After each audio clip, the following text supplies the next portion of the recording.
പുത്തൻ രുചിയുടെ മാസ്മരിക ലോകവുമായി Spice and Bone Garden Restaurant Chelakkara. Indian, Arabic, Chinese വിഭവങ്ങളും ജ്യൂസ്, ഐസ്ക്രീം തുടങ്ങിയവയുമെല്ലാം ഇനി ഒരു കുടക്കീഴിൽ ലഭിക്കും. ഇഷ്ടമുള്ളത് മനസ്സിൽ നിറച്ച് കഴിക്കാം സ്പൈസ് ആൻഡ് ബോൺ ഗാർഡൻ റെസ്റ്റോറന്റിൽ നിന്നും. കുട്ടികൾക്കായി മിനി പാർക്കും വാഹന പാർക്കിംഗ് സൗകര്യവും Spice and Bone Garden restaurant ഒരുക്കിയിരിക്കുന്നു. കൂടാതെ ഹോം ഡെലിവറി സൗകര്യവും ലഭ്യമാണ്. Spice and Bone Garden restaurant MSN ഓഡിറ്റോറിയത്തിന് എതിർവശം തോന്നൂർക്കര. ഫോൺ 9447062266.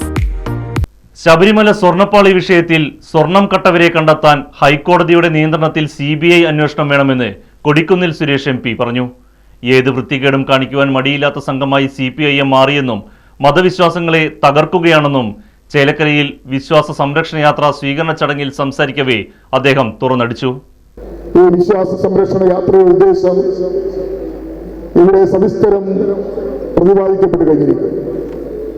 ശബരിമലയിലെ സ്വർണ്ണക്കടത്തുമായി ബന്ധപ്പെട്ട് ഭക്തജനങ്ങൾക്കുണ്ടായിരിക്കുന്ന പ്രതിഷേധവും അതോടൊപ്പം തന്നെ ഈ സർക്കാരിനോടുള്ള അതിശക്തമായ പ്രതിഷേധം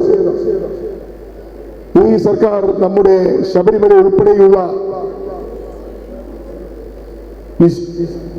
ആരാധനാലയങ്ങളെ തകർക്കുവാൻ നിരന്തരം പരിശ്രമിച്ചുകൊണ്ടിരിക്കുന്നു എന്നതിന്റെ അവസാനത്തെ ഉദാഹരണമാണ് ശബരിമലയിൽ സംഭവിച്ചിരിക്കുന്നത്.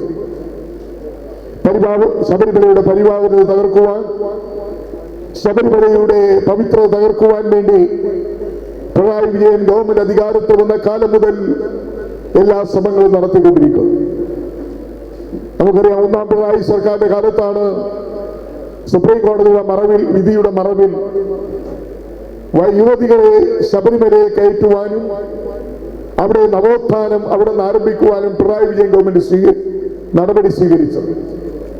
അന്ന് 2-3 യുവതികളെ പോലീസിന്റെ സംരക്ഷണത്തോടു കൂടി ശബരിമലയിൽ കയറ്റാൻ ശ്രമിക്കുകയും ശബരിമലയുടെ ആചാരങ്ങളും അനുഷ്ഠാനങ്ങളെയും തകിടം മറിക്കുവാനും ശ്രമിച്ചപ്പോഴാണ് ശബരിമല സംഘർഷഭൂമിയായി മാറിയത്.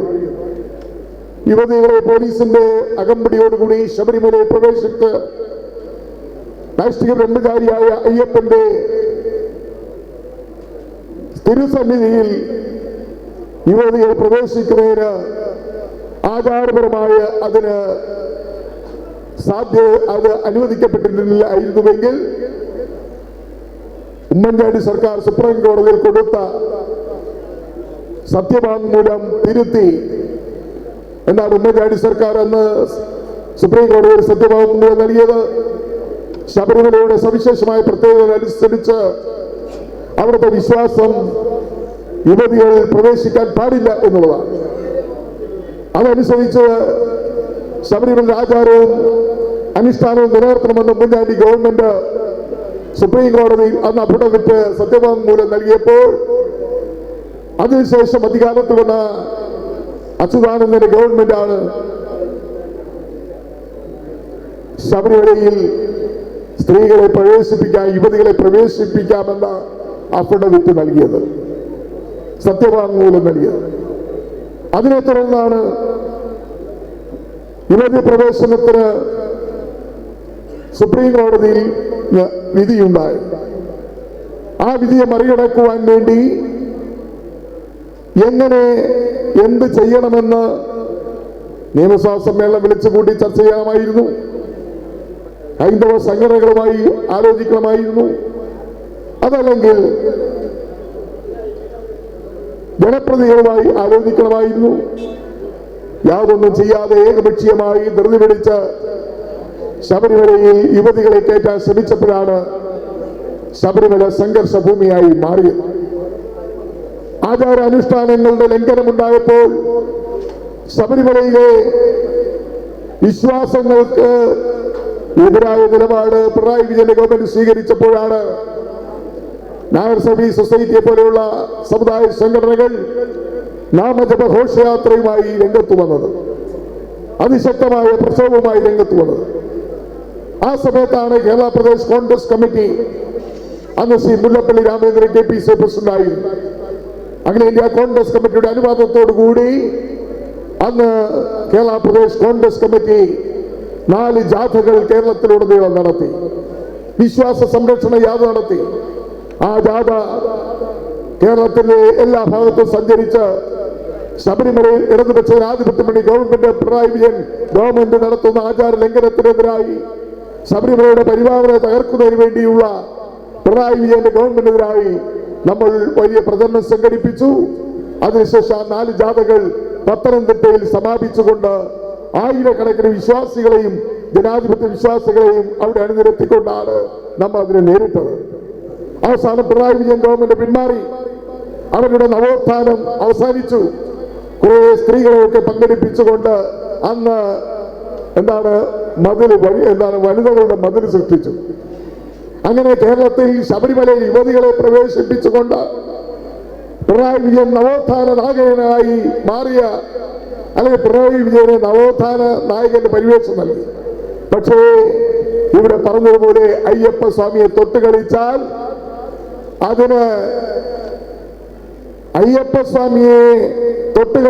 ശബരിമലയുടെ ആചാരങ്ങളും അനുഷ്ഠാനങ്ങളും ലംഘിക്കപ്പെട്ടാൽ അതേ നാണയത്തിൽ തന്നെ തിരിച്ചടി ലഭിക്കുമെന്ന് പിണറായി വിജയൻ ഇടതുപക്ഷ മുന്നണിക്ക് ബോധ്യമായി. അങ്ങനെ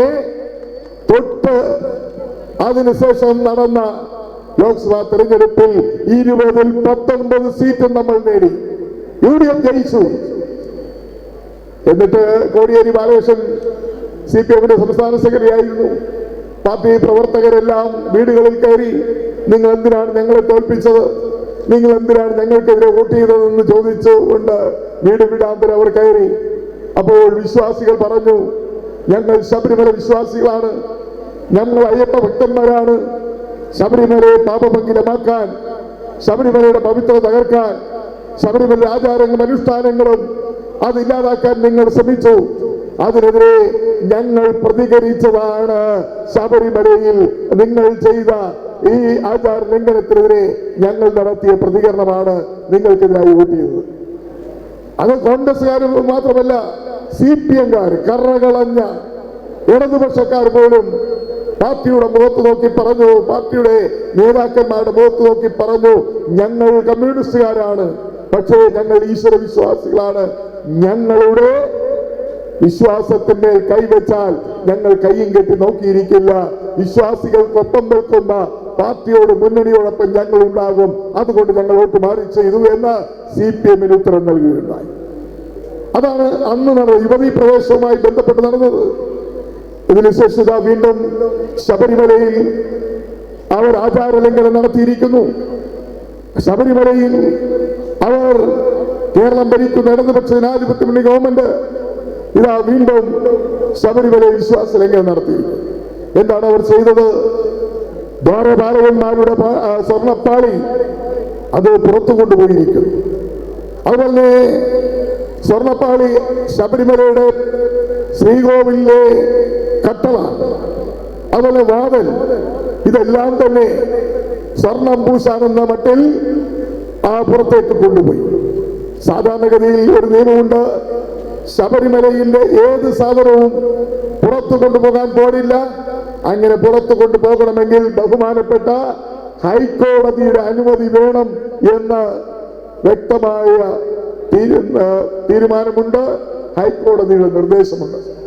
എന്നാൽ ഈ സ്വർണ്ണപ്പാളികൾ പുറത്തു കൊണ്ടുപോകാൻ, ഈ സ്വർണം പൂശാൻ, ഈ സ്വർണ്ണപ്പാളികൾ പുറത്തു കൊണ്ടുപോകാൻ, ദ്വാരകപാലകന്മാരുടെ ശില്പങ്ങൾ പുറത്തു കൊണ്ടുപോകാൻ, ആ സ്വർണ്ണപ്പാളികൾ പുറത്തു കൊണ്ടുപോകാൻ ബഹുമാനപ്പെട്ട ഹൈക്കോടതിയുടെ അനുമതി ഇവർ വാങ്ങിച്ചോ? ഇല്ല. അന്ന് ദേവസ്വം ബോർഡ് പ്രസിഡന്റായിരുന്ന കടകംപള്ളി സുരേന്ദ്രൻ, അന്ന് ദേവസ്വം ബോർഡ് മന്ത്രിയായിരുന്ന കടകംപള്ളി സുരേന്ദ്രൻ, ദേവസ്വം ബോർഡ് പ്രസിഡന്റായിരുന്ന പത്മകുമാർ XMLA, ഇതാരാണ്? ഇവരെല്ലാം CPM-ന്റെ നേതാക്കന്മാരാണ്. ഇവർ ഹൈക്കോടതിയുടെ അനുമതി വാങ്ങാതെയാണ് ഈ സ്വർണ്ണപ്പാളികൾ പുറത്തു കൊണ്ടുപോകുന്നത്. ഇന്നുള്ള വിവാദം എന്താണ്? എത്ര കിലോ സ്വർണ്ണമാണ് പുറത്തു കൊണ്ടുപോയത്? ഈ പുറത്തു കൊണ്ടുപോയ സ്വർണം തിരിച്ചു കൊണ്ടുവന്നപ്പോൾ എങ്ങനെ ചെമ്പായി? ഇതൊന്നും ഒരു കണക്കുമില്ല. ഇതൊക്കെ പരസ്പര വിരുദ്ധമായ വാർത്തകളും റിപ്പോർട്ടുകളുമാണ് വന്നുകൊണ്ടിരിക്കുന്നത്. അപ്പോൾ പരിപാലനമായ ശബരിമലയിൽ പൂശിയ സ്വർണ്ണപ്പാളികൾ സ്വർണം പൂശിയ സ്വർണ്ണപ്പാളികൾ പുറത്തു കൊണ്ടുപോയി. ഒരു ഉണ്ണികൃഷ്ണൻ നമ്പൂതിരിക്ക് എന്ത് ചെയ്യാനുള്ള സ്വാതന്ത്ര്യം നൽകി. അങ്ങനെ ശബരിമലയിലെ സ്വർണം കൊള്ളയടിച്ച കൊള്ളക്കാരുടെ ഒരു ഭരണമാണ് ഇന്ന് കേരളത്തിൽ അധികാരത്തിലിരിക്കുന്നത്. അതുകൊണ്ടാണ് കോൺഗ്രസ് പാർട്ടി ആവശ്യപ്പെട്ടത് കടകംപള്ളി സുരേന്ദ്രന്റെ പേരിൽ നടപടി ഉണ്ടാകണം. അതോടൊപ്പം തന്നെ പത്മകുമാർ ദേവസ്വം ബോർഡ് പ്രസിഡന്റായിരുന്ന പത്മകുമാറും അന്നത്തെ ദേവസ്വം മെമ്പർമാർക്കെതിരെ നടപടി ഉണ്ടാകണം. ഇന്ന് ദേവസ്വം മന്ത്രിയായിരിക്കുന്ന വാസവൻ ഇതിന്റെ ധാർമ്മികമായ ഉത്തരവാദിത്വം ഏറ്റെടുത്തുകൊണ്ട് രാജിവെക്കണം. തിരുവിതാംകൂർ ദേവസ്വം ബോർഡ് പിരിച്ചുവിടണം എന്ന് ഈ വിശ്വാസ സംരക്ഷണ യാത്രയിലൂടെ നമ്മൾ ആവശ്യപ്പെടുന്നത്. കേരളത്തിലെ മാത്രമല്ല കോടാനുകോടി ലോകത്താകമാനമുള്ള കോടാനുകോടി അയ്യപ്പ ഭക്തന്മാരുടെ ആവശ്യമാണ് കോൺഗ്രസ് ഉയർത്തുന്നത്. ഇവിടെ സർക്കാർ എന്താണ് ചെയ്യുന്നത്?